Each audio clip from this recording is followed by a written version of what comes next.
Bonjour, je m'appelle Paxton Johnson. J'ai 34 ans.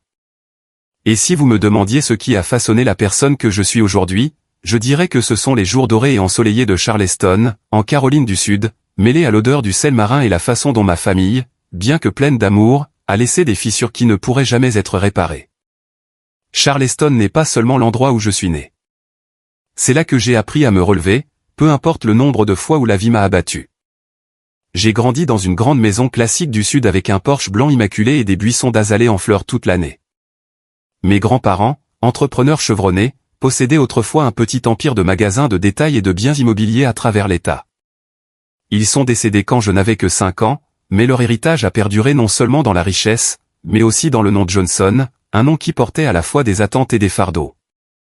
Mes parents, héritiers de cet héritage, ont continué à développer l'entreprise familiale.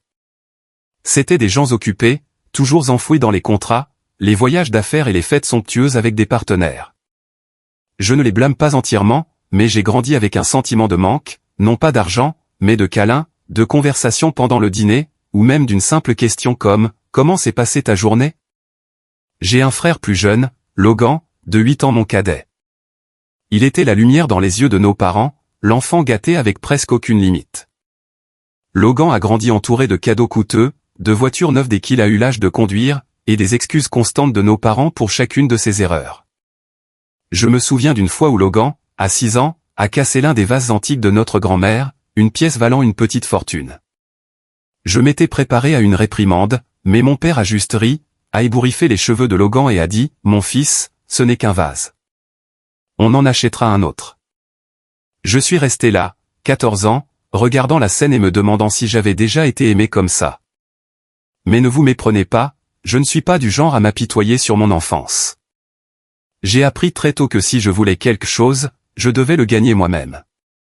À 15 ans, j'ai commencé à travailler dans un restaurant local, à faire la plonge et à servir les tables le week-end. L'odeur de la graisse, le cliquetis des casseroles. La sensation de la sueur coulant sur mon front après un long quart de travail. Tout cela me faisait me sentir vivant. J'aimais ce travail, non seulement pour l'argent, mais parce qu'il m'a appris que le travail acharné était le seul moyen de prouver ma valeur. Pendant que Logan était emmené en Europe par nos parents, je passais mes étés dans cette cuisine étouffante. Mais je n'étais pas jaloux. Je savais que je construisais quelque chose. Pas seulement des économies, mais moi-même. Ma famille n'était pas toujours distante.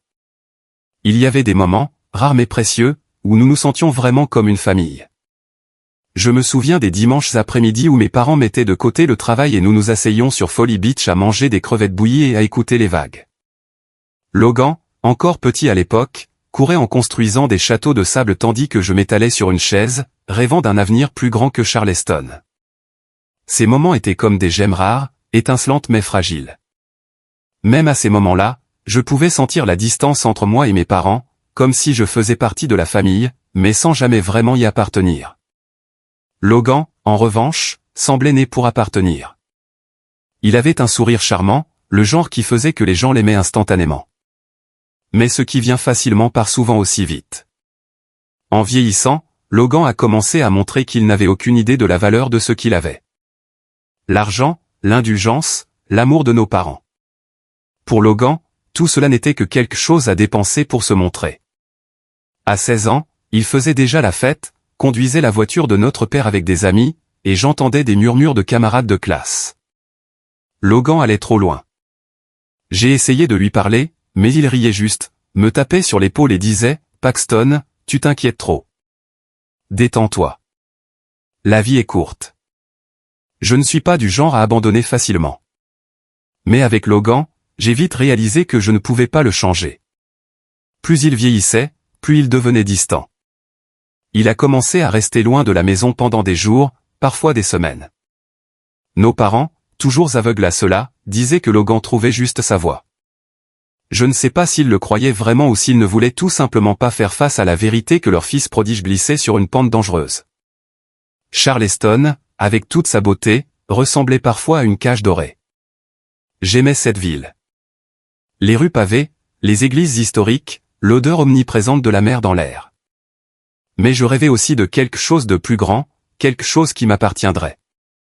Je ne voulais pas être juste le garçon Johnson vivant dans l'ombre de ma famille. Je voulais me faire un nom, mon propre héritage.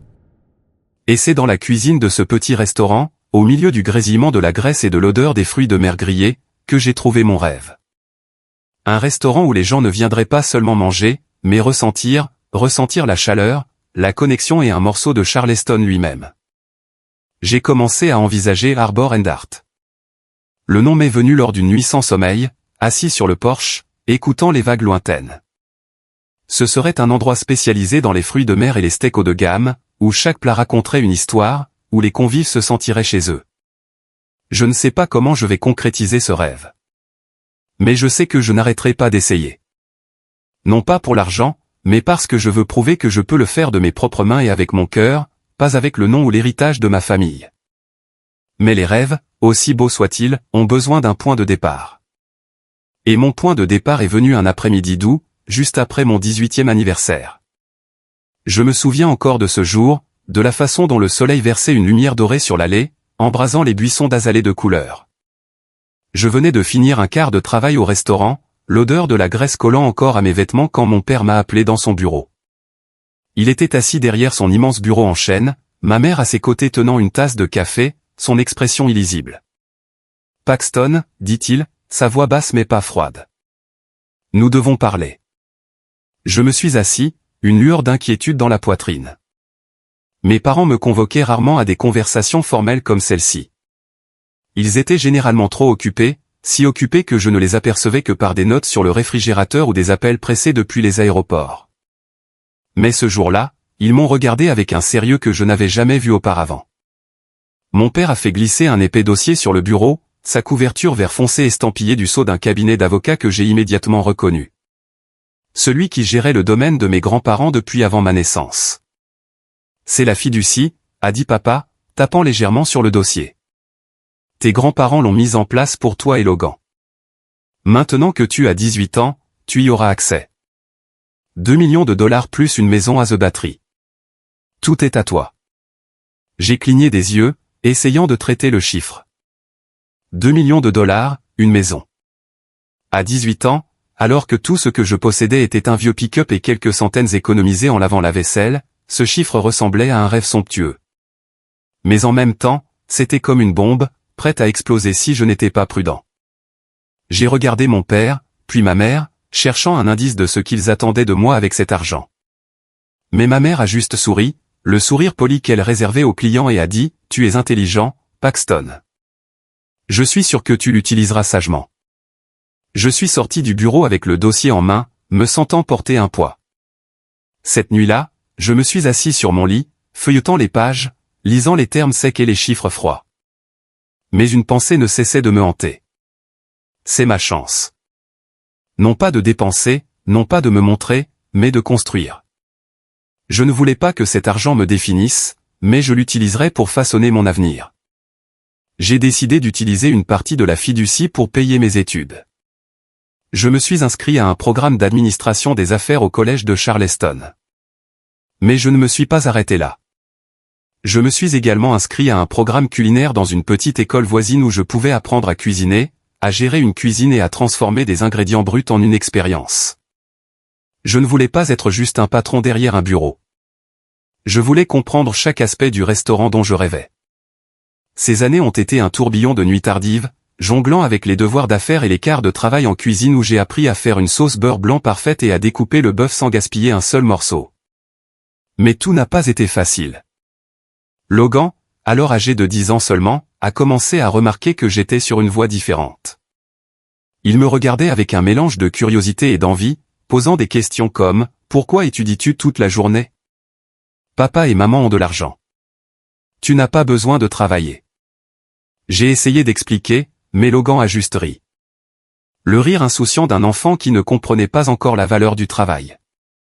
J'espérais seulement qu'un jour il le ferait. Après avoir obtenu mon diplôme, je ne me suis pas reposé. Le rêve de Harbor & Hart brûlait toujours en moi, et je savais qu'il était temps de le concrétiser. J'ai rencontré Jake, un ami de la classe de cuisine, un chef talentueux avec des cheveux sauvages et une passion féroce pour les fruits de mer.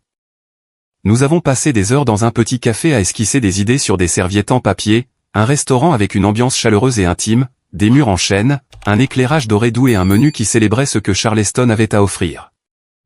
Homard frais, pétoncle poêlé au beurre et steak grillé sur des braises ardentes. J'ai utilisé une partie de la fiducie pour louer un espace dans le centre-ville de Charleston, un petit terrain d'angle surplombant le port, où l'odeur de la mer se mêlait à la fumée de la cuisine. Arbor & Art a ouvert un soir de printemps, quand j'avais 24 ans. Le soir de l'ouverture, je me tenais à la porte, regardant les clients entrer, mon cœur battant comme s'il allait éclater. Je n'étais pas nerveux à l'idée d'échouer.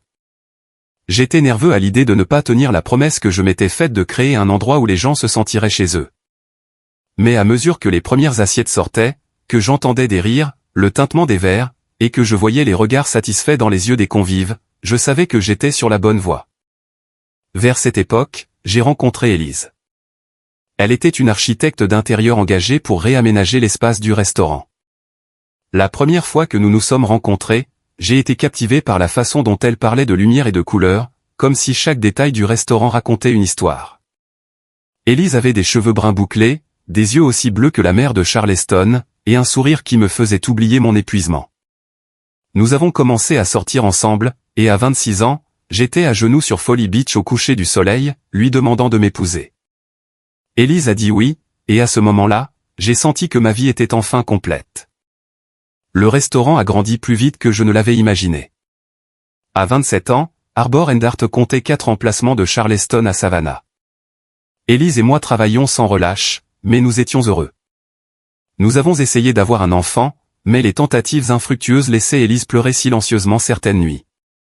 Je la tenais, lui disant que nous irions bien. Que la famille n'était pas seulement une question de sang, mais de ce que nous construisions ensemble. Au fond de moi, cependant, je savais que nous désirions tous les deux un enfant à aimer. Pendant ce temps, Logan était sur une voie complètement différente. Quand il a eu 18 ans, il a reçu sa fiducie, 2 millions de dollars et une maison, tout comme moi. Mais au lieu d'investir ou d'étudier, Logan a transformé l'argent en fêtes somptueuses, en voitures de sport et en voyages à Las Vegas dont je n'entendais parler que par des murmures d'amis communs. J'ai essayé de lui parler, de le ramener. Logan, lui ai-je dit lors d'une de ses rares visites à la maison, tu brûles cet argent comme si c'était du papier. Arrête avant qu'il ne soit trop tard. Mais il a juste ri. Un rire qui n'était plus insouciant, mais teinté d'arrogance. Paxton, tu es toujours si sérieux. Je vis juste ma vie. Ma relation avec Logan est devenue plus tendue. Chaque fois que j'essayais de lui donner des conseils, il les repoussait. Et nos parents, comme toujours, prenaient son parti. Logan est encore jeune, a dit ma mère, sa voix douce mais ferme. Laisse-le trouver sa voie. Je les ai regardés, mon père et elle, et j'ai senti un fossé que je ne pouvais combler.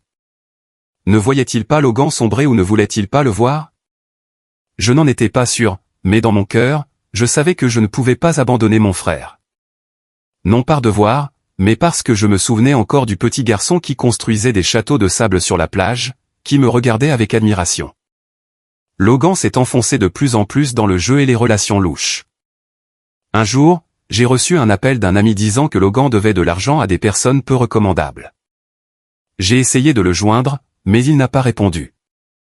Je me suis rendu à son appartement pour le trouver vide, jonché de bouteilles d'alcool vides. Mon cœur s'est serré, non seulement pour Logan, mais parce que je savais au fond de moi que je ne pouvais pas le sauver s'il ne voulait pas être sauvé. Je suis rentré à la maison, j'ai tenu Élise dans mes bras et je lui ai tout raconté. Elle m'a pris la main et a dit, « Paxton, tu as fait tout ce que tu pouvais. Il est temps que Logan prenne ses responsabilités. » J'ai hoché la tête, mais à l'intérieur, je ne pouvais pas m'empêcher de penser à Logan, au garçon qui était autrefois mon frère, et au chemin que nous avions tous les deux choisi. L'un qui me menait aux lumières chaleureuses de Arbor & Art, et l'autre qui menait Logan dans l'obscurité. Les années qui ont suivi ont été une période où je me suis concentré sur ma propre vie. Arbor & Art a dépassé mes attentes avec des files d'attente de convives chaque week-end et des critiques élogieuses dans les magazines culinaires. Élise et moi essayions toujours d'avoir un enfant, mais chaque échec était comme un petit coup de couteau, nous laissant nous tenir l'un l'autre dans l'obscurité, nous demandant si notre rêve d'une famille complète se réaliserait un jour. Je ne suis pas du genre à abandonner facilement, mais certains jours, j'avais l'impression de me battre contre quelque chose de plus grand que ma propre volonté. Puis, un soir d'octobre, juste après mes 29 ans, tout a changé. J'étais au restaurant principal de Charleston, en train de revoir le menu pour un événement spécial, lorsque mon téléphone a sonné. C'était un numéro inconnu. J'ai hésité mais j'ai décroché. La voix de Logan est arrivée, rauque, comme s'il venait de vider une bouteille d'alcool. « Paxton » a-t-il dit, sans salutation, sans préambule. « Tu es à la maison ? J'ai besoin de te voir tout de suite. » J'ai voulu dire non. Cela faisait plus d'1 an que nous ne nous étions pas parlé, et chaque rencontre avec Logan ne faisait que rouvrir de vieilles blessures. Mais il y avait quelque chose dans sa voix, un désespoir que je n'avais jamais entendu auparavant et qui m'a empêché de raccrocher. « D'accord, ai-je dit, mais viens au restaurant. » Je suis là. 1 heure plus tard, Logan est arrivé, mais il n'était pas seul. Il se tenait à la porte, les cheveux ébouriffés, la chemise froissée à côté d'une fille que je n'avais jamais rencontrée. Elle était jeune, probablement tout juste après 20 ans, avec des yeux fatigués et un vieux sac en toile en bandoulière. Mais ce qui m'a arrêté net, c'est ce qu'ils avaient apporté avec eux. Une petite fille, âgée d'environ 3 mois, nichée dans les bras de la fille, enveloppée dans une couverture bleu pâle. Les grands yeux ronds du bébé m'ont regardé, et pendant un instant, mon cœur a semblé s'arrêter. « C'est Aubrey » a dit Logan, sa voix tremblante comme s'il essayait de se contenir. « C'est ma fille. Moi et Mia. On ne peut pas s'occuper d'elle. Tu peux la garder un moment ?» J'ai regardé Logan, puis la fille. « Mia, ai-je supposé, et j'ai senti le sol se dérober sous mes pieds. « La garder ?» ai-je répété, ma voix plus acérée que prévu. « Logan, c'est un enfant, pas quelque chose que tu peux déposer et ramasser quand tu en as envie. » J'ai voulu crier, le secouer jusqu'à ce qu'il se ressaisisse. Mais les yeux innocents et curieux d'Aubrey m'ont retenu. Mia a pris la parole, sa voix calme mais perçante. « On ne veut pas être liés, tu sais. On est jeunes. On a des choses qu'on veut faire. » La gamine, elle rend juste tout compliqué. Elle l'a dit sans regarder Aubrey, comme si le bébé était un fardeau à jeter. J'ai ressenti une bouffée de colère, mais avant que je ne puisse répondre, Logan a coupé court. « Paxton, tu es le seul en qui j'ai confiance. Juste quelques mois, d'accord, je reviendrai. » J'ai voulu refuser, les repousser tous les deux hors de ma vie. Mais ensuite, j'ai regardé Aubrey. Elle gigotait, ses petites mains tendant la main comme si elle cherchait à attraper l'air. J'ai pensé à Élise, aux nuits où elle pleurait sur notre rêve de parentalité qui restait hors de portée. J'ai pensé à moi, à ce que j'avais construit, et à la chance que je pouvais donner à cet enfant que Logan et Mia n'étaient clairement pas prêts à offrir. « D'accord, ai-je dit, ma voix basse, me surprenant moi-même. Mais tu dois comprendre, Logan. Ce n'est pas un jeu. » Ils sont partis peu après, laissant Aubrey avec un sac de vêtements et de couches. Je suis resté là, dans le restaurant, maintenant vide de clients, tenant un bébé que je n'aurais jamais imaginé faire partie de ma vie. J'ai appelé Élise, essayant de garder ma voix calme en expliquant tout. Je ramène un bébé à la maison, ai-je dit, et au téléphone, je l'ai entendu prendre une profonde inspiration. « Paxton » a-t-elle murmuré. « Amène-la ici. Nous trouverons une solution. » Quand je suis entré dans la maison, Élise m'attendait à la porte, ses yeux oscillant entre l'inquiétude et l'excitation. Elle a tendu les bras et j'ai doucement placé Aubrey dedans. À ce moment-là, alors qu'Élise tenait Aubrey et souriait les larmes aux yeux, j'ai su que nous avions fait le bon choix. « Nous prendrons soin d'elle » a dit Élise, sa voix ferme.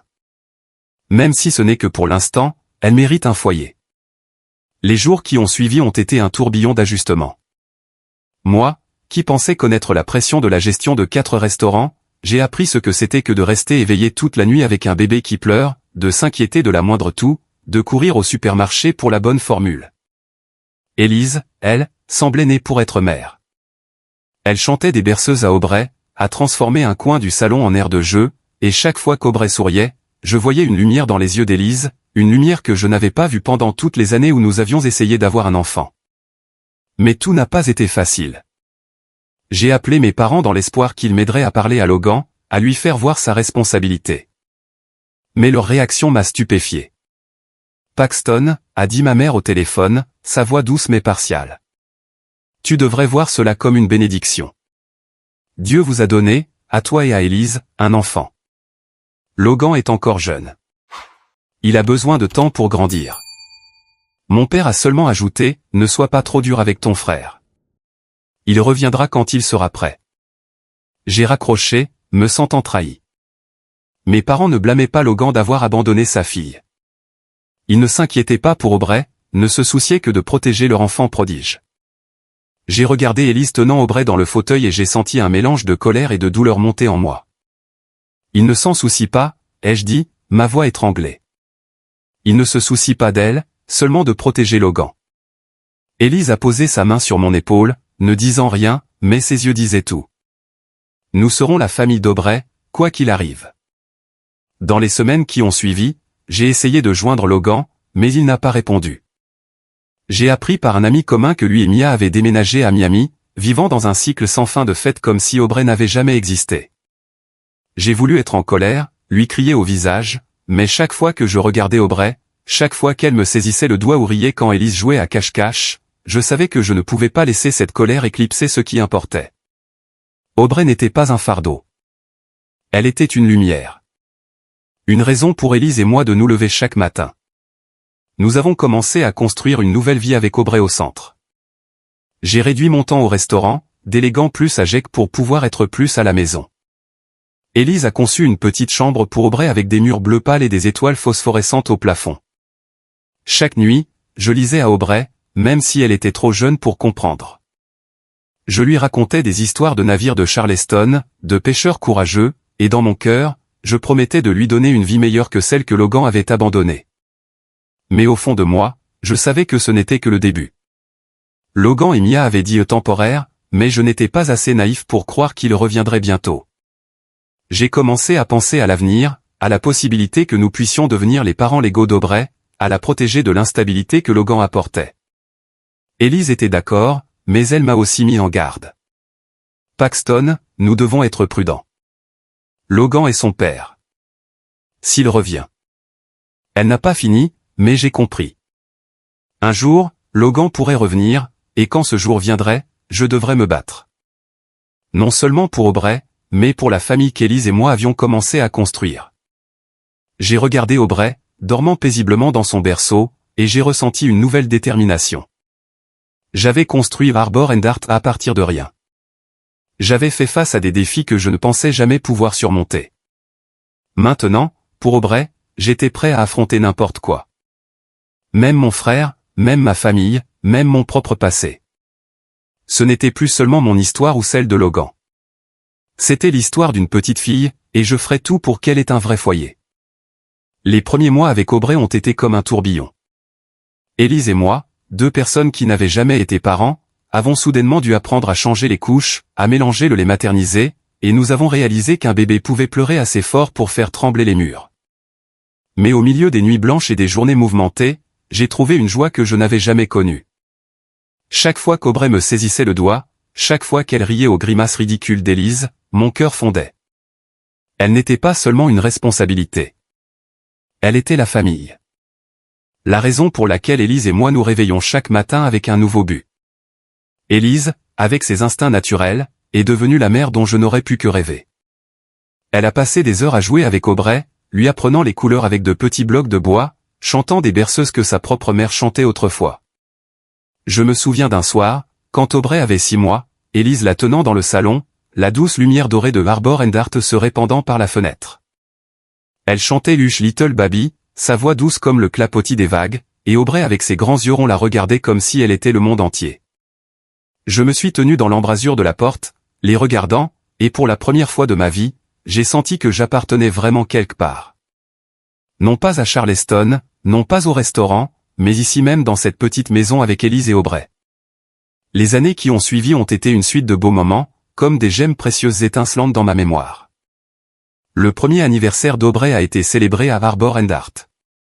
J'ai fermé le restaurant tôt, invité quelques amis proches et le personnel, et transformé l'espace en une petite fête avec des ballons et un gâteau aux fraises que Jake avait fait à la main.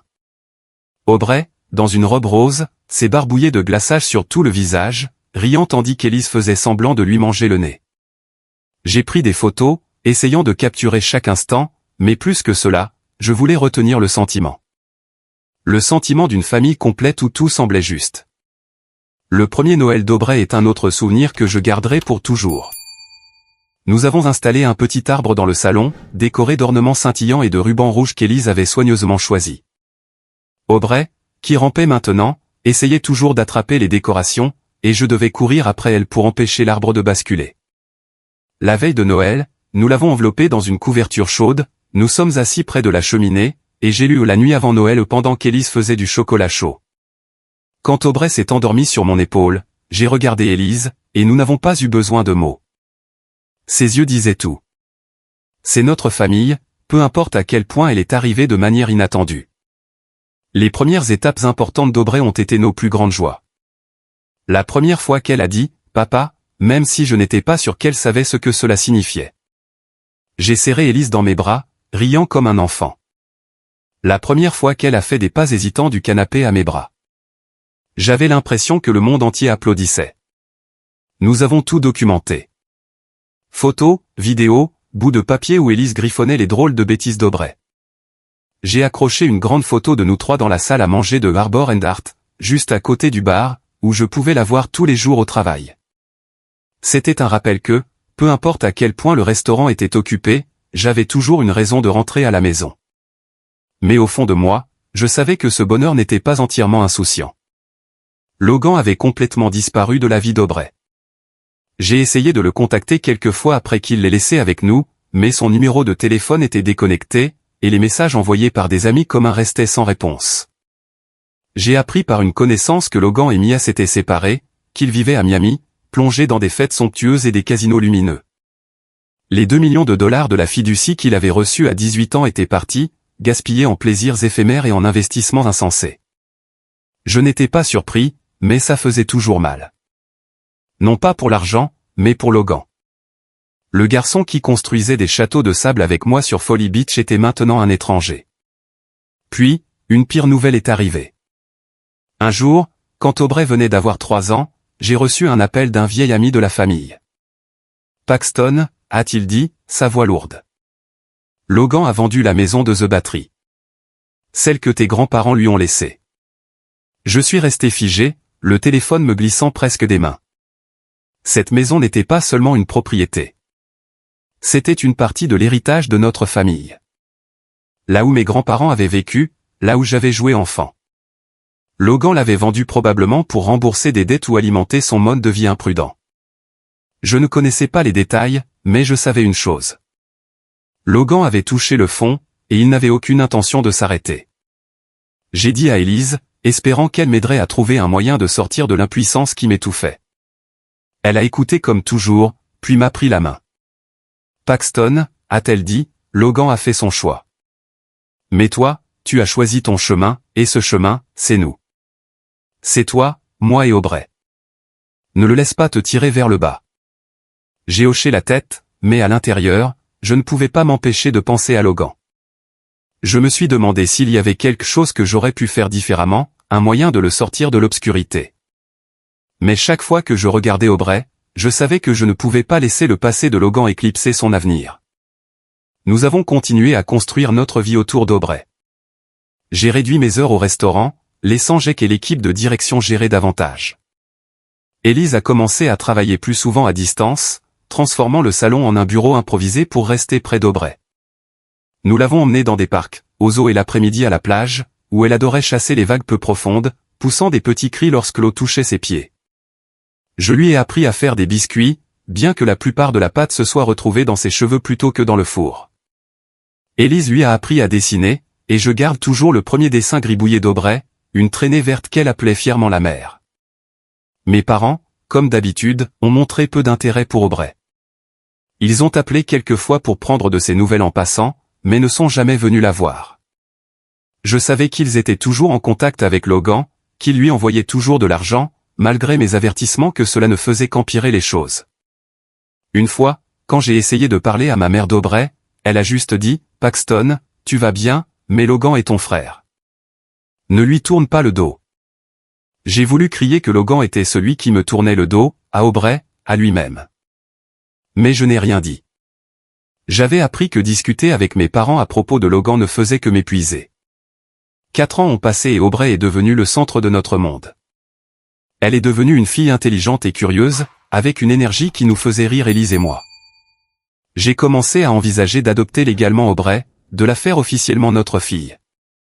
Élise était d'accord, mais nous savions tous les deux que ce ne serait pas facile.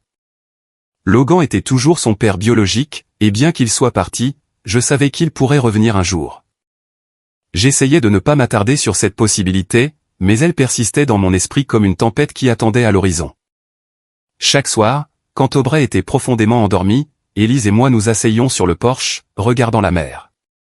Nous parlions de l'avenir, d'ouvrir un autre emplacement de Harbor and Art, d'emmener Aubrey à Disney World quand elle serait plus grande. Mais surtout, nous parlions de la façon dont nous nous étions trouvés et avions trouvé Aubrey dans un monde plein d'incertitudes. « As-tu déjà pensé, » m'a demandé Élise un jour, « que nous aurions une famille comme celle-ci » J'ai secoué la tête, lui ai pris la main et j'ai dit, « Non, mais je ne peux pas imaginer la vie sans toi et elle. » Mais même dans notre bonheur, je ne pouvais me débarrasser du sentiment que tout était fragile. Logan, bien que parti, restait une ombre dans mon esprit. Je savais qu'il avait dilapidé son argent, vendu la maison et mené une vie que je ne reconnaissais plus. Mais je savais aussi qu'avec Logan, les choses pouvaient changer en un instant. Et quand ce moment viendrait, je devrais être prêt, non seulement pour protéger Aubrey, mais pour protéger la famille dans laquelle Élise et moi avions mis tout notre cœur. La tempête que je craignais est arrivée un après-midi de juin, juste après les 4 ans d'Aubrey. J'étais à Harbor and Art en train de revoir le menu d'été quand mon téléphone a sonné.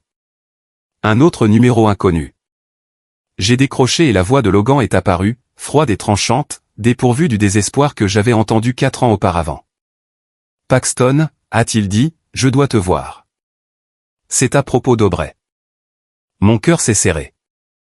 Je connaissais ce ton, non pas la voix d'un frère, mais de quelqu'un de calculateur. « Logan, » ai-je répondu, essayant de garder ma voix calme. « Où étais-tu pendant 4 ans ? Et maintenant, tu veux soudainement parler d'Aubrey ?» Il n'a pas répondu tout de suite, il a juste laissé échapper un petit rire glaçant. « Retrouve-moi au restaurant ce soir. Je t'expliquerai. » J'ai immédiatement appelé Élise et lui ai tout raconté. « Je ne sais pas ce qu'il veut, » ai-je dit. « Mais j'ai un mauvais pressentiment. » Élise est restée silencieuse un instant, puis a dit, « Paxton, quoi qu'il veuille, nous devons protéger Aubrey. C'est notre fille, pas celle de Logan. » Ces mots étaient comme une flamme, me rappelant que pendant 4 ans, nous avions donné à Aubrey un foyer, une famille, quelque chose que Logan n'avait jamais fait. Ce soir-là, Logan est entré dans Harbor and Art dans un costume bon marché, les cheveux lissés, mais les yeux fatigués comme s'il n'avait pas dormi depuis des jours. Il s'est assis, a commandé un whisky, et est allé droit au but. « Je suis au courant de la fiducie, » a-t-il dit, me regardant dans les yeux. Nos grands-parents ont créé un fonds pour le premier enfant de chaque fils. Aubrey a une fiducie, Paxton, 1,5 million de dollars, et elle entre en jeu quand elle aura 10 ans. Je suis son père. J'ai des droits sur cet argent. J'ai été stupéfait non pas par l'argent, mais par la façon dont Logan parlait d'Aubrey, comme si elle était un outil, un ticket pour sortir de ses dettes. Je connaissais la fiducie, mais je n'y avais jamais pensé comme Logan. Elle était destinée à assurer l'avenir d'Aubrey, pas à être exploitée. Logan, ai-je dit, ma voix tremblante de colère. Tu l'as abandonné il y a 4 ans. Tu n'as pas le droit de te considérer comme son père. Il a haussé les épaules comme si mes mots n'avaient aucun poids. Je suis son père biologique, Paxton. La loi sera de mon côté. Je veux récupérer Aubrey. J'ai plongé mon regard dans ses yeux, cherchant une trace d'affection, un soupçon du garçon qui était autrefois mon frère, mais je n'ai vu que de la froideur. Logan ne voulait pas d'Aubrey. Il voulait l'argent. Je suis rentré à la maison et j'ai tout raconté à Élise. Elle est restée silencieuse, serrant sa tasse de thé, ses yeux oscillant entre la colère et la peur. « Qu'est-ce que tu vas faire ?» a-t-elle demandé. J'ai voulu dire que je rendrais Aubrey, que je ne voulais pas me battre avec mon frère, mais ensuite j'ai regardé dans le salon où Aubrey jouait avec ses blocs de bois, chantant doucement une chanson qu'Élise lui avait apprise. J'ai pensé à la lui confier à Logan, à quelqu'un qui n'avait jamais fait partie de sa vie, qui ne la voyait que comme une marchandise. Je ne sais pas, ai-je admis, mais je ne peux pas la laisser partir. Le lendemain matin, j'ai emmené Aubrey au parc comme d'habitude. Elle a couru après les papillons, riant quand je faisais semblant de tomber dans l'herbe. Mais quand j'ai mentionné Logan, juste une simple question pour savoir si elle se souvenait donc Logan. Aubrey a secoué la tête, ses yeux soudainement grands de peur. « Je ne l'aime pas », a-t-elle dit, sa voix petite mais certaine. « Il fait peur. » Je l'ai serré dans mes bras, sentant mon cœur se serrer. Elle ne se souvenait pas de Logan, mais d'une manière ou d'une autre, elle sentait le malaise qu'il apportait. Quand j'ai raconté à Élise, elle m'a pris la main, ses yeux résolus. « Paxton, elle a besoin de nous, pas de Logan. Tu ne peux pas le laisser la prendre juste pour l'argent. Nous devons garder Aubrey coûte que coûte. » Ces mots ont fait disparaître toute hésitation en moi. Je savais qu'elle avait raison. Aubrey n'était pas seulement une partie de nous. Elle était notre fille. Peu importe ce que la loi disait. Mais Logan ne s'est pas arrêté là. Une semaine plus tard, j'ai reçu un avis de la cour. Logan avait déposé une plainte pour demander la garde d'Aubrey. En lisant les mots secs sur le papier, j'ai senti le sol s'effondrer sous moi. Logan, qui n'avait pas rendu visite à Aubrey, n'avait pas appelé pour prendre de ses nouvelles, la revendiquait maintenant comme si c'était son droit. Je me suis assis dans mon bureau, fixant la photo de moi, Élise et Aubrey sur mon bureau, sentant une vague de colère et de douleur. Ce n'était pas seulement un combat pour Aubrey. C'était un combat pour la famille que j'avais juré de protéger. J'ai appelé mes parents, espérant qu'ils seraient de mon côté, qu'ils verraient l'absurdité des actions de Logan. Mais cet appel n'a fait qu'empirer les choses. « Paxton », a dit ma mère, sa voix douce mais partiale. « Logan est son père. Tu ne peux pas la garder pour toujours. Il a fait des erreurs, mais il essaie de corriger le tir. Mon père a été plus sévère. Tu rends les choses plus compliquées qu'elles ne devraient l'être. Rends-la à Logan et tout ira bien. » J'ai raccroché, me sentant trahi. Mes parents, qui auraient dû comprendre que j'avais donné un foyer à Aubrey, ont choisi de soutenir Logan, non pas parce qu'ils croyaient qu'il était un bon père, mais parce qu'ils ne pouvaient pas lâcher leur fils préféré. J'ai regardé Élise, lui ai tout raconté, et j'ai vu ses yeux se remplir de larmes. « Il ne se soucie pas d'Aubrey », a-t-elle dit, sa voix brisée. « Il ne se soucie que de Logan. » J'ai hoché la tête, sentant un fossé infranchissable entre moi et mes parents. Pour la première fois, j'ai réalisé que la famille de sang n'était pas toujours la vraie famille. Les jours qui ont suivi ont été un flou de nuit blanche. Élise et moi avons passé des heures à discuter de ce qu'il fallait faire. Nous savions que Logan ne poursuivait pas par amour. Il poursuivait pour le $1,5 million qu'il attendait dans la fiducie. J'ai pensé à la fiducie, à l'intention de nos grands-parents lorsqu'ils l'avaient créée pour assurer l'avenir de leurs petits-enfants, et non pour être une proie à la cupidité. J'ai pensé à Aubrey, à son sourire, à la façon dont elle m'appelait papa et Élise maman. Et je savais que je ne pouvais pas la perdre. Nous nous battrons, ai-je dit à Élise, ma voix plus calme que jamais. Que ce soit Logan, nos parents ou le monde entier, nous garderons Aubrey. Élise a hoché la tête, me serrant la main. Et à ce moment-là, j'ai ressenti une nouvelle force. Ce n'était plus seulement mon histoire ou celle de Logan. C'était l'histoire d'Aubrey, de son droit de grandir dans un foyer sûr et aimant avec des gens prêts à tout sacrifier pour elle. J'ai commencé à me préparer à la bataille juridique. Je savais que ce ne serait pas facile. Logan était son père biologique, et la loi favorisait souvent le sang. Mais je savais aussi que j'avais quelque chose que Logan n'avait pas. 4 ans d'amour, de soins et de moments qu'Aubrey appelait « chez soi ». J'ai pensé au matin où elle a couru dans notre chambre, serrant Élise fort dans ses bras, au dessin griffonné qu'elle me montrait fièrement. J'ai pensé à la peur dans ses yeux quand le nom de Logan a été mentionné. Et je savais que je ne pouvais pas la laisser tomber entre les mains de quelqu'un qui ne la voyait que comme un salaire.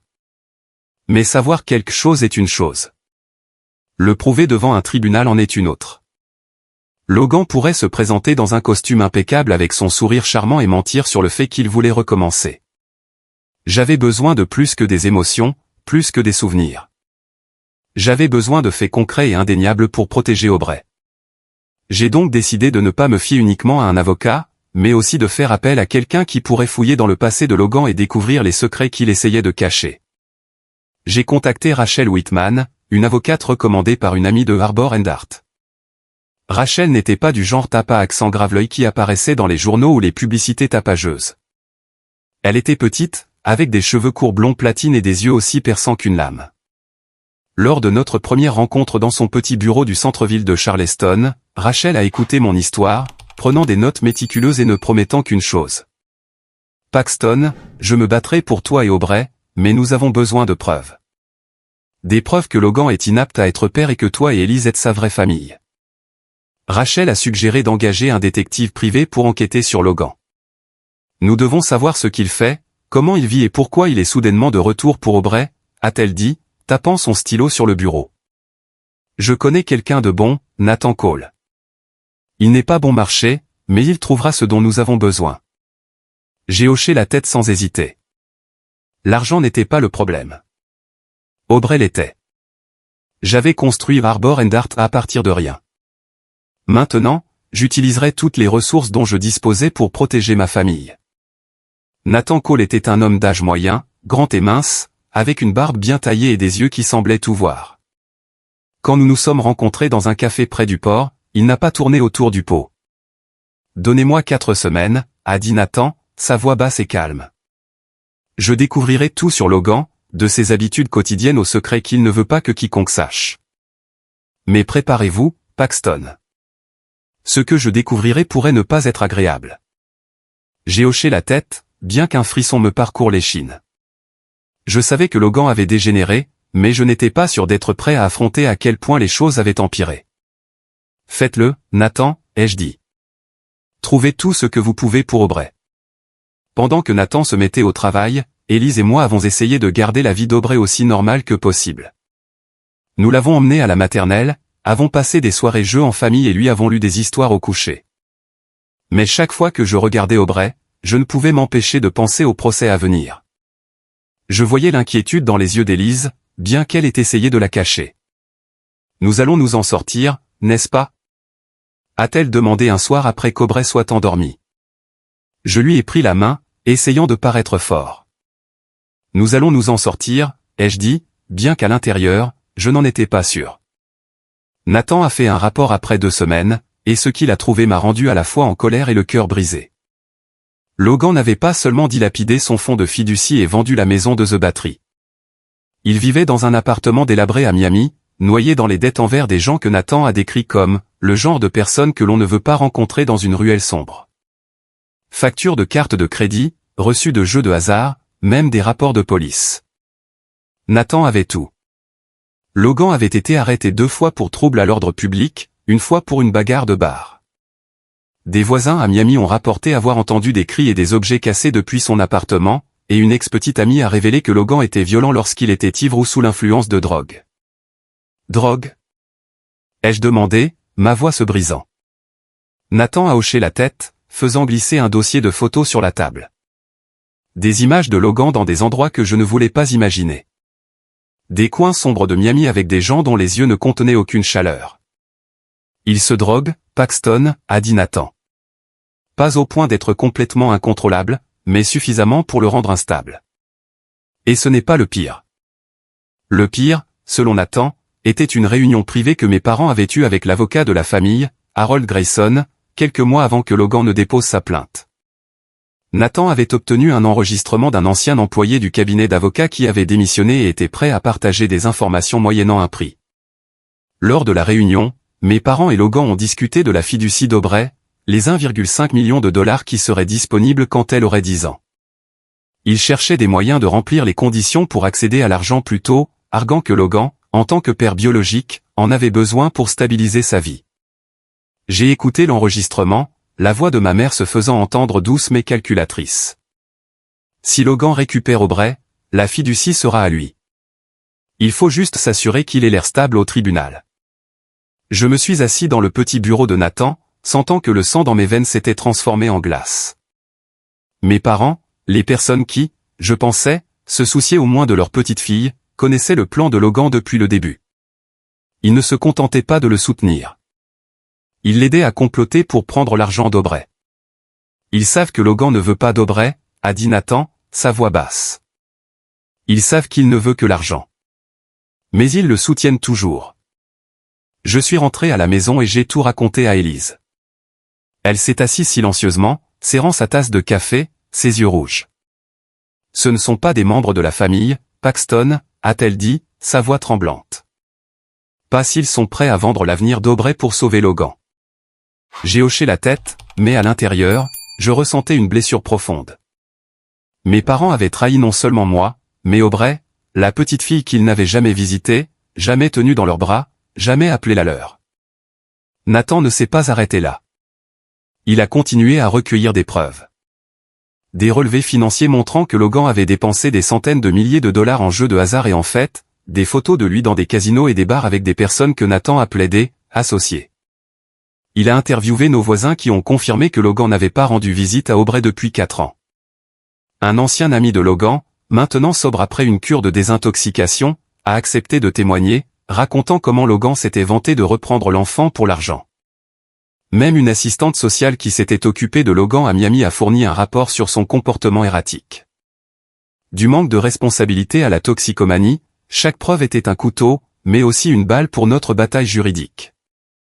Rachel a examiné chaque document, chaque photo, chaque déclaration, construisant un dossier étanche. Nous avons suffisamment pour prouver que Logan est inapte, a-t-elle dit lors d'une réunion dans son bureau. Mais nous devons être prêts à ce qu'il joue sale. Logan et vos parents essaieront de dresser un tableau de lui se remettant sur la bonne voie. Nous devons être prêts à contrecarrer cela. J'ai hoché la tête, mais mon esprit revenait sans cesse à mes parents. Je les ai appelés une dernière fois, espérant un miracle pour les faire changer d'avis. Maman, papa, ai-je dit, ma voix calme mais lourde. Je suis au courant de la réunion avec Grayson. Je sais que vous aidez Logan à prendre l'argent d'Aubrey. Pourquoi? Pourquoi pas Aubrey? Pourquoi Logan? Ma mère est restée silencieuse, puis a soupiré. Paxton, tu ne comprends pas. Logan a besoin de nous. C'est notre fils. J'ai raccroché, ne voulant plus entendre. C'était la dernière fois que je leur parlais avant le procès. Chaque nuit, je m'asseyais près du berceau d'Aubrey, la regardant dormir, me disant que je faisais ce qu'il fallait. Mais j'avais peur. Peur que la loi ne voie pas ce que je voyais. Que Logan trouve un moyen de manipuler le système. Que mes parents utilisent leur argent et leur influence pour l'aider. Élise m'a pris la main, me rappelant que nous n'étions pas seuls. Nous avons Rachel, nous avons Nathan, et surtout, nous avons la vérité, a-t-elle dit. Et nous avons Aubrey. J'ai regardé la mer depuis notre porche, où j'avais autrefois rêvé de Harbor and Art, où j'avais pensé que je pouvais tout construire de mes propres mains. Maintenant, je faisais face à une bataille plus grande que n'importe quel rêve. Une bataille non seulement pour Aubrey, mais pour ce que la famille, l'amour et la vie que nous avions construite en 4 ans signifiaient. Je savais que le procès ne serait pas facile, mais je savais aussi que je n'abandonnerais pas pour Aubrey, pour Élise, et pour ma conviction que la vérité, aussi difficile soit-elle, trouverait toujours son chemin vers la lumière. Le jour du procès est arrivé comme un orage d'été, soudain, féroce et inévitable.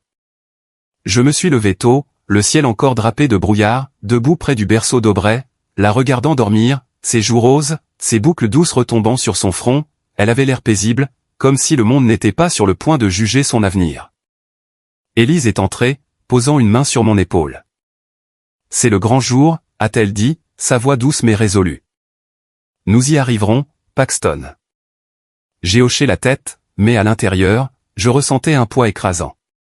Ce n'était pas seulement un procès. C'était un combat pour garder Aubrey, pour garder la famille que nous avions construite. La salle d'audience du centre-ville de Charleston était plus petite que je ne l'avais imaginé, avec des murs en bois usés et des bancs rigides.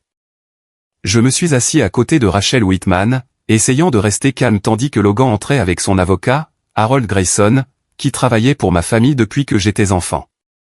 Logan portait un costume bleu marine impeccable, ses cheveux soigneusement peignés, et un sourire qui me donnait envie de me lever et de crier. Il ne ressemblait pas à quelqu'un qui avait dilapidé sa fortune, qui avait abandonné sa fille pendant 4 ans. Il ressemblait à un père modèle, et je savais que c'était l'image qu'il voulait que le juge voie. Mes parents étaient assis juste derrière Logan, leurs yeux évitant les miens. Maman portait une élégante robe grise. Papa était assis droit comme un piquet, comme s'il s'agissait d'une autre réunion d'affaires. Une douleur m'a transpercé la poitrine, non pas de colère, mais de déception. C'étaient mes parents, mais ils avaient choisi le camp de Logan, sachant très bien qu'ils ne le méritaient pas. Le procès a commencé avec la déclaration d'ouverture de Grayson. Il a parlé de Logan comme d'un héros qui se relevait de ses erreurs. Mon client Logan Johnson a fait face à des défis dans son passé, a dit Grayson, sa voix grave et persuasive. Mais il a changé. Il a terminé sa cure de désintoxication, a obtenu un emploi stable, et maintenant il veut faire amende honorable en étant un père pour Aubrey. En tant que son père biologique, il a le droit et le désir de lui offrir une bonne vie. J'ai serré les poings sous la table, luttant pour contenir ma colère. Logan était assis là, son air de remords exercé, acquiesçant aux paroles de Grayson. Grayson a présenté des preuves, un certificat d'un centre de désintoxication de Miami, un contrat de travail avec une petite entreprise, et des photos de Logan dans des costumes soignés, comme s'il avait vraiment repris sa vie en main. Mes parents ont été appelés comme témoins et leurs paroles m'ont transpercé la poitrine comme un couteau. Logan est un père dévoué, a dit ma mère, sa voix tremblante comme si elle essayait de se convaincre. Il avait juste besoin de temps pour grandir. Nous croyons qu'il peut offrir à Aubrey une famille aimante. Papa a été plus bref. Logan est mon fils. Je sais qu'il fera ce qu'il faut. Je les ai regardés, les personnes qui avaient autrefois été mon roc, et j'ai senti un fossé infranchissable. Il ne parlait pas d'Aubrey, de ce qui était le mieux pour elle. Il ne parlait que de Logan, comme si elle n'était qu'une pièce de son plan de rédemption. Quand ce fut le tour de Rachel, elle s'est levée, ses yeux aussi perçants qu'une lame. Votre honneur, a-t-elle commencé, sa voix calme et puissante. Ce que nous venons d'entendre est une histoire fabriquée destinée à obscurcir la vérité. Logan Johnson n'est pas un père dévoué, ni un homme qui a changé. Il a abandonné sa fille, Aubrey Johnson, il y a 4 ans et n'est revenu que lorsqu'il a appris l'existence d'un fonds de fiducie d'une valeur de 1,5 million de dollars mis de côté pour elle. Rachel a présenté les preuves pièce par pièce, comme des briques construisant un mur de vérité. D'abord, le rapport de Nathan Cole détaillant la vie de Logan à Miami, les dettes croissantes, les reçus de jeux de hasard et les arrestations pour troubles à l'ordre public. Elle a montré les photos de Nathan. Logan dans des casinos, à des fêtes avec une bouteille à la main, aux côtés de personnes dont les yeux ne contenaient aucune gentillesse. Une vidéo d'un bar montrait Logan criant sur une femme, sa main levée comme s'il allait frapper. J'ai entendu des murmures de la galerie derrière moi, et une lueur d'espoir a jailli. Rachel a appelé le premier témoin, Marcus, un ancien ami de Logan, maintenant sobre après une cure de désintoxication. Il a pris la barre, ses yeux teintés de regret. Logan m'a dit qu'il reprendrait sa fille pour obtenir l'argent du fonds de fiducie, a dit Marcus, sa voix basse. Il ne se souciait pas de la fille. Il ne parlait que de la façon dont l'argent allait effacer ses dettes et le relancer. J'ai jeté un coup d'œil à Logan, l'ai vu baisser la tête, non pas par honte, mais parce qu'il avait été exposé. Ensuite, ce fut notre voisine, Madame Clara, une femme âgée qui habitait de l'autre côté de la rue. Elle a confirmé que Logan n'avait pas rendu visite à Aubrey depuis 4 ans. Je vois Paxton et Elise avec Aubrey tous les jours, a-t-elle dit, sa voix chaleureuse mais ferme. Il l'emmène à l'école, joue avec elle au parc, lui organise des fêtes d'anniversaire. Je n'ai jamais vu Logan, pas une seule fois. L'institutrice d'Aubrey, Mademoiselle Emily, a témoigné ensuite. Elle a décrit Aubrey comme une enfant heureuse et brillante qui devenait calme, même effrayée, lorsque l'on mentionnait oncle Logan. J'ai demandé à Aubrey ce qu'elle pensait de son père biologique une fois, a dit Mademoiselle Emily. Elle a dit qu'elle ne voulait pas le rencontrer, qu'il lui faisait peur. Mon cœur s'est serré d'un mélange de douleur et de fierté. Aubrey, à seulement 4 ans, savait qui était sa vraie famille. Élise fut notre dernier témoin. Elle a pris la barre dans une robe bleu pâle qu'Aubrey avait un jour appelée la couleur de la mer. Sa voix a d'abord tremblé, mais elle est devenue plus forte au fur et à mesure qu'elle parlait. Aubrey est notre fille, a dit Élise, regardant directement le juge. Nous l'avons élevée depuis qu'elle avait 3 mois. Nous l'avons aimée et soignée comme la nôtre. Logan ne sait rien d'elle. Il ne sait pas qu'elle aime les biscuits aux fraises. Qu'elle a peur du noir. Qu'elle dessine des images de la mer et les appelle maison. Nous sommes la famille d'Aubrey et nous ferons tout pour la protéger. J'ai regardé Élise, une vague de fierté et d'amour m'envahissant. Elle ne parlait pas seulement pour moi. Elle parlait pour Aubrey, pour les années que nous avions passées à construire un foyer. Quand Élise est retournée à son siège, je lui ai pris la main, la serrant doucement, et elle a souri, ses yeux rouges. Le tournant est arrivé quand Rachel a appelé Grayson, l'avocat de la famille, à la barre. Sous son interrogatoire acéré, Grayson a admis que Logan l'avait contacté plusieurs fois à propos de la fiducie d'Aubrey. Il voulait savoir comment accéder à l'argent le plus rapidement possible, a dit Grayson, sa voix hésitante. Je lui ai conseillé qu'il aurait besoin de la garde pour gérer la fiducie. La salle d'audience est devenue silencieuse, à l'exception du grattement du stylo du greffier.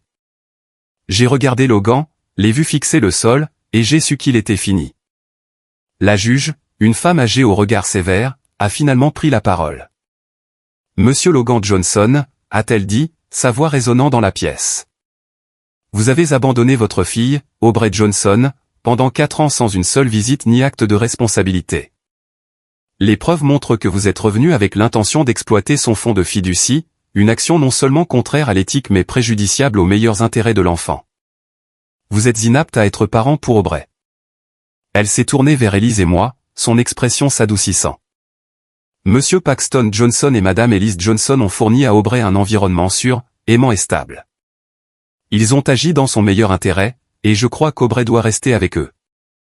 J'avais l'impression de ne plus pouvoir respirer. Elise m'a serré dans ses bras, les larmes coulant sur son visage. Rachel m'a tapoté l'épaule, un petit sourire aux lèvres. Logan est resté immobile tandis que mes parents se levaient et quittaient la salle d'audience sans un regard en arrière. Je ne savais pas s'ils étaient en colère ou honteux. Mais à ce moment-là, je m'en fichais. Tout ce qui comptait, c'était Aubrey, la petite fille qui nous attendait à la maison. Ignorant que son avenir venait d'être assuré. En quittant le tribunal, j'ai tenu la main d'Élise, ayant l'impression de sortir tout juste d'une tempête. J'ai pensé à Aubrey, à son sourire, aux années à venir. Nous avions gagné, mais je savais que ce n'était pas la fin. Logan pourrait revenir. Mes parents pourraient essayer d'exercer des pressions. Mais je savais aussi qu'Élise et moi n'abandonnerions jamais. Nous nous étions battus pour Aubrey, et nous continuerions à nous battre pour elle, pour notre famille, et pour la lumière que nous avions trouvée dans l'obscurité. La décision du juge était claire. Élise et moi avons obtenu la garde légale d'Aubrey. Plus que cela, elle nous a ouvert la voie pour procéder à une adoption formelle, une étape dont nous rêvions depuis si longtemps. Pendant que Rachel Whitman expliquait les implications de la décision, j'ai senti un poids se lever de mes épaules. Aubrey, la petite fille que nous avions aimée depuis qu'elle était un tout petit, serait maintenant officiellement notre fille. J'ai regardé Élise, j'ai vu les larmes briller dans ses yeux, et j'ai su qu'elle pensait la même chose. C'était le début d'un nouveau chapitre, un chapitre où Aubrey grandirait entouré d'amour et de sécurité. Mais cette victoire n'a pas été sans coup. Mes parents, après le procès, ne m'ont pas dit un mot. Ils ont quitté la salle d'audience avec des expressions froides, maman la tête baissée, papa marchant raidement comme s'il venait de perdre un pari important. Je les ai appelés quelques jours plus tard, espérant m'expliquer, arranger les choses, mais maman n'a dit qu'une seule chose avant de raccrocher. Tu as choisi d'aller contre la famille, Paxton. Ne t'attends pas à ce que nous te pardonnions. Ces mots m'ont coupé comme un couteau, mais je ne regrettais pas mon choix.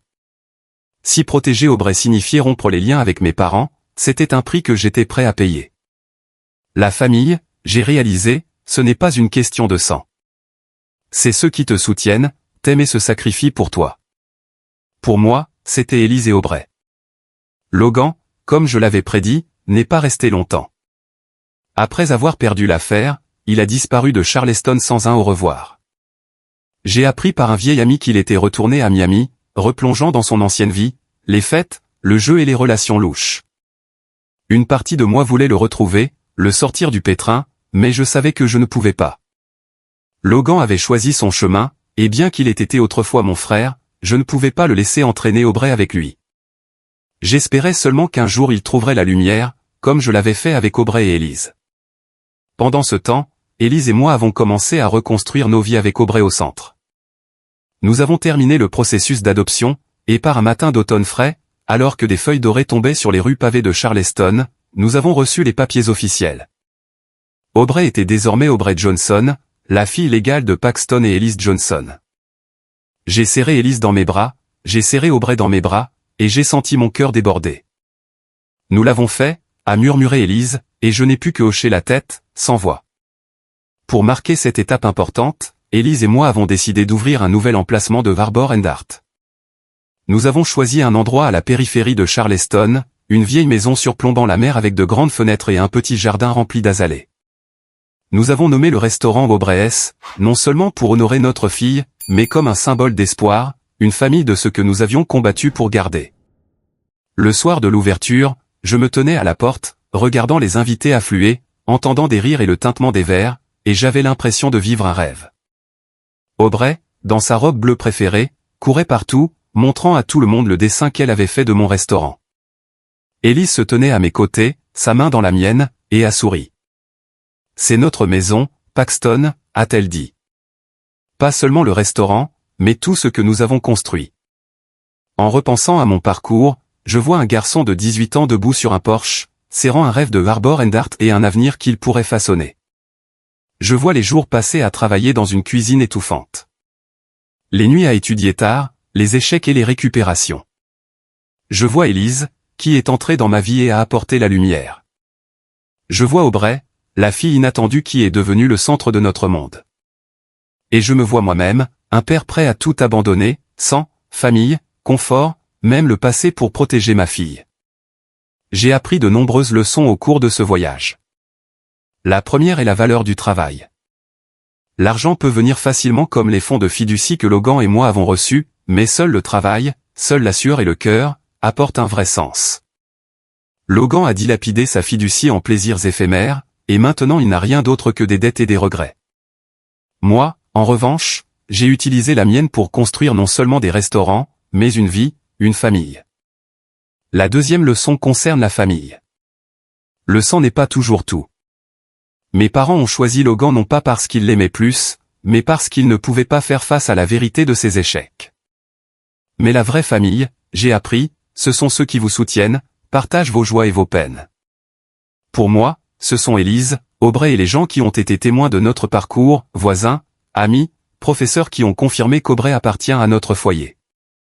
La dernière et peut-être la plus importante leçon est celle de la protection de ce qui est précieux. Je me suis battu pour Aubrey non seulement parce que je l'aime, mais parce que je crois que chaque enfant mérite un foyer sûr, un endroit où grandir avec amour et respect. J'ai appris que parfois, pour protéger l'avenir d'un enfant, il faut être prêt à abandonner des choses que l'on considérait autrefois comme essentielles. Mon conseil à quiconque fait face à des choix difficiles est de défendre ce qui est juste, peu importe la difficulté. Ne laissez pas l'indulgence ou l'habitude obscurcir votre responsabilité. Logan est la preuve des conséquences de vivre sans but, sans responsabilité. Faites passer l'avenir de vos enfants avant le gain personnel, car ce sont eux qui porteront votre héritage, qu'il soit d'amour ou d'égoïsme. Je me tiens sur Folly Beach où j'ai autrefois rêvé de l'avenir, où j'ai demandé Élise en mariage, où Aubrey a chassé les vagues. Je regarde la mer, j'entends le bruit des marées, et je pense à mon parcours. D'un jeune homme de 18 ans avec un fond de fiducie et un rêve, je suis devenu un père, un mari, un homme qui sait que la famille n'est pas quelque chose que l'on reçoit. C'est quelque chose que l'on construit. Et je continuerai à construire pour Aubrey, pour Élise, et pour la lumière que nous avons trouvée dans l'obscurité.